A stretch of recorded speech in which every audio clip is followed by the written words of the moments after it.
Assalamualaikum untuk Bapak Ratu Dewa dan Pak Emmanuel. Kami selaku warga Palembang, kami meminta pertolongan Pak. Video sejumlah pemuda asal Sumatera Selatan viral di media sosial. Mereka memohon bantuan Gubernur Sumsel dan Wali Kota Palembang untuk dipulangkan dari Kamboja. Para pemuda itu mengaku terlantar dan tak memiliki biaya kembali ke Indonesia. Mereka diduga menjadi korban penipuan penyaluran tenaga kerja ke luar negeri. Direktorat Reserse PPA dan TPPO kini mendalami informasi tersebut, menelusuri identitas serta kronologi keberangkatan mereka. Nah, jadi nanti kita menunggu bagaimana langkah-langkah selanjutnya dari pihak Pemprov dengan Ditres PPO ini.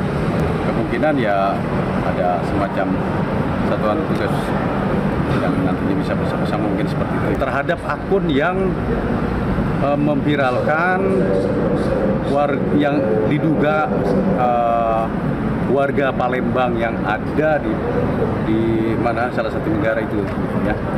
Nah, ini masih dalam penyelidikan juga seperti itu. Hingga saat ini belum ada laporan dari keluarga. Polisi mengimbau masyarakat lebih waspada terhadap tawaran kerja ke luar negeri dan memastikan legalitas penyalurannya. Rizky Oktora, Muklas Diferensial, Kompas TV, Palembang, Sumatera Selatan.